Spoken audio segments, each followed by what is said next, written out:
Hi guys! Magandang gabi. Welcome back po dito sa Gandara SRU channel. Andito na naman nga po ako para magatid sa inyo ng latest update and fresh happenings about sa TVJ, sa Itbulaga, at syempre sa loob at labas po ng showbiz. Kaya naman, sa mga hindi pa po nakaka-subscribe sa akin channel, pindutin nyo lang yung subscribe button na nandyan sa baba. Pakidamay na rin po ng notification bell para kayo po yung maging updated every time na may bago po tayong updates. Sa mga masusugid naman nating taga-subaybay, maraming salamat guys sa walang sawang pagtutok at pagmamahal at pagsuporta po ninyo sa atin. Anyway, na-miss nyo ba ako guys? Wala tayong update kagabi. Gabing-gabi na po kasi guys, so alam nyo naman, bawal tayo magpuyat.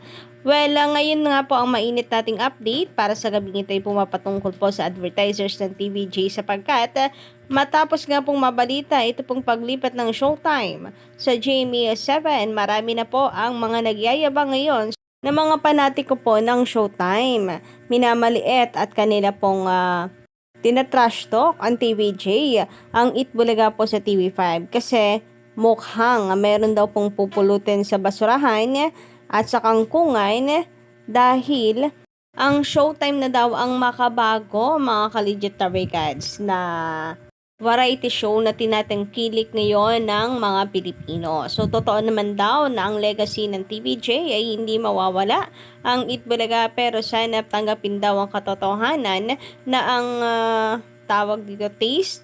Hindi ko matandaan yung mismong term. Nasa na ba kasi yun? Nakita ko yun kahapon po eh. Ito po yun guys, ayan, kung makikita nyo ngayon sa inyong mga screen. True naman, Itbulaga is legend. However, you can change the fact that the viewing habit of the audience is also changing as well as the trend. Itbulaga is like a Beatles or Westlife, while its showtime is the BTS. Anyway, dahil dyan, meron din umaasa na maapektuhan po ang mga advertisers ng TVJ na ilan pong kapamilya fans. At baka, ito na raw ang sumunod sa tahanang pinakamasaya. Pero, bago natin yan talakayin, paano yun mangyayari? Mula't simula naman, kita po natin, kadarikads, kung gaano po umaapaw ang advertisers ng TVJ. Wala naman pong bago. Katapat pa rin naman ang TVJ ang It's Showtime. Hindi naman ngayon lang babalik ang Showtime para kalabanin po ang TVJ. So kung kawado po ang mga advertisers, the mere fact po na lumipat sa GTV ang Showtime na mas malawak po ang coverage kaysa sa TV5, sana doon na lang sila sumuporta, di ba? Kasi kung lawak po ang pag-uusapan natin, mas malawak ang GTV kaysa sa TV5. Pero nasan pong advertisers? Nasa TV5 pa rin. Nasa TVJ pa din. Katunayan nga po niyan, mga kadaway kads, malalaking pangalan din po itong nag-advertise sa Lenten Special ng TVJ na mapapanood na po natin simula bukas. So, narito nga po ang mga nag-advertise sa TVJ or sa Lenten Special 2024. Ayan, major sponsor po ang Pag-ibig Fund. Nariyan din po ang PLDT Home, pati na rin ang Move It. And 'di ba, nung mawala po ang tahanang pinakamasaya, mainit ang pinag-uusapan sa social media na ang papalit for sure po ay ang Showtime. So, alam na rin ng advertisers 'yan. Kutob na rin po nila 'yan, pero nananatili na ang ads po ng TVJ ay hindi po naapektuhan anuman po ang mga balitang kumakalat sa social media. Mataas pa rin naman po ang ating mga ads count, credit po kay Mr. Peace at iba pa po nating mga ka-TVJ defenders sa Facebook. Maraming salamat sa paghahatid, pagbibigay ng legit na update patungkol po dito sa Itbulaga. So, 103 TV ads, mataas po yan kadarikads para sa araw ng Lunes. Meaning, talagang hindi po naapektuhan ng advertisers kasi doon pa lang sa umuugong ang balita na ang Showtime ay papalit sa tahanang pinakamasaya, may chance na silang bumakaw. Kaso hindi bukod po sa commercials, meron pa talagang mga nadadagdag na sponsor ang TVJ kagaya po ng Dunkin', Shopee at ng Casino Alcohol. Anyway, pag-usapan naman po natin ang patungkol po dito sa pag-leave ni Tito Sen sa Itbulaga noon, year 2007, na kung saan nakita nga po natin sa komento dito ni Atbakbak. Ito po yun sinasabi ng mga Halusos Brothers. Yun, yung nag-a-advance ng retirement money, tapos di naman nag-retired. Grabe, retired agad, nag-leave nga lang. Kitang-kita nyo naman sa caption, napakalaki. Tito Soto leaves Itbulaga. Nag-leave lamang po siya dahil tatakbo nga po siya sa politika. And kung matatandaan mo rin, baka mga halusos lang, mga salita lang na halusos ang tatandaan mo. Ito ipapaalala ko. Ito rin yung sinasabi ni Tito Sen na kailanman hindi nila ginamit sa politika, hindi niya ginamit sa politika ang Itbulaga. Binubukod po niya ang Itbulaga at nilalayo po niya ang politika sa Itbulaga dahil ayon nga po sa kanya. Pag nangyari yan, yan po ang simula ng downfall ng EB. Ganun nila kamahal ang Itbulaga. So, isa lamang ito sa patunay na ganun nga ang ginagawa ni Tito Sen. Pag tumatakbo po siya, nagli-leave siya. Actually, sabi nga po naka-TVJ Defender po natin, sa Facebook sila Sir AC, Kuya AC, LMTV, ayan, at iba pa ay meron pang 1992 na pag-leave si Tito Sen sa Itbulaga. And yun ay tungkol pa rin sa politika, meaning talagang hinihiwalay po nilang EB, ayaw nilang gamitin sa politika ang Itbulaga. Kaya nga po hindi nagustuhan ng TVJ na tila politika ang main na reason kung bakit nagkakaganito ang mga halushos at nagsimula po ang lamat nila. Dahil baka gamitin and bukhang gagamitin talaga ang Itbulaga sa politika.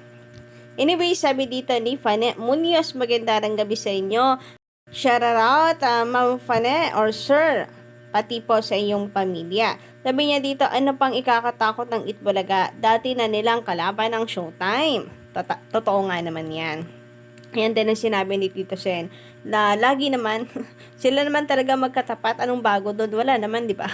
Nasa ABS-CBN pa lang ang nilamang lang nila ngayon, nagsanib versus sila ng GMA. Pero subok na ang Itbulaga. Dati nga wawawin. Hindi natibag ang Itbulaga.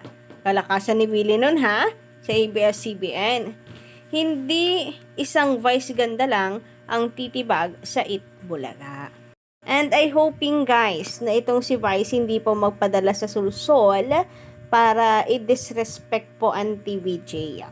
Kasi dito nagkamali ang host ng mga ng tahanang pinakamasaya, yung mga host nila, na dinisrespect po nila ang TVJ, lalong-lalo na si Paulo Hontis na meron pang pagpaparinig kay Bossing. Si Charis naman tawang-tawa. Kung gets na gets yung joke, alam yung ibig sabihin. Tawang-tawa yan. Kasi once na ginawa po yan ni Vice Ganda, marami ang mawawala ng gana talaga sa kanya. At kasi meron din naman hindi ko po lalahatin ng Showtime fans ay toxic. Meron pong mga Showtime fans na happy for TVJ, na nakuha po ang titulong Itbulaga. And doon ang respeto sa Itbulaga dahil sila ay minsan pong Itbulaga baby. And for sure, meron din naman pong matitinong mga fans na hindi rin kukonsintihin yung mga bad attitude.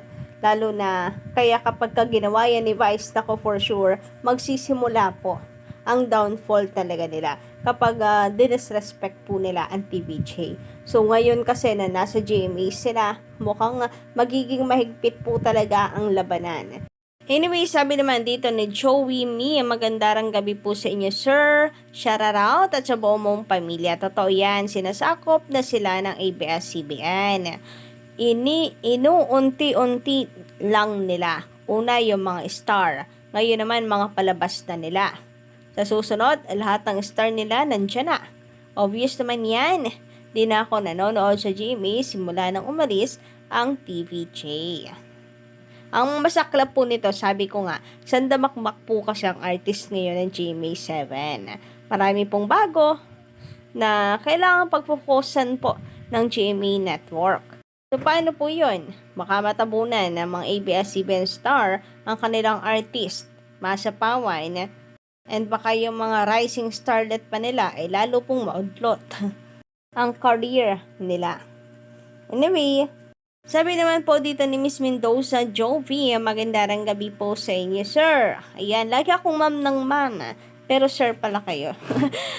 Para sa akin, ang TV ratings ay para sa mga advertisers and sponsors. As long as nandun ang sponsors at advertisers supporting TVJ, yun ang mahalaga. Totoo po yan.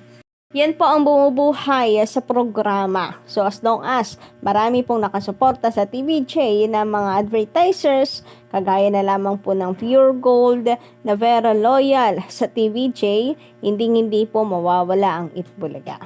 And of course, as long as nandito rin po tayo na nakasuporta, guys, sa TVJ, hindi po maagaw ng Showtime ang titulo at hindi nila mapapataob ang EB, kagaya ng gusto po ng ilang kapamilya fans na i-wash out na raw ng tuluyan ng Itbulaga.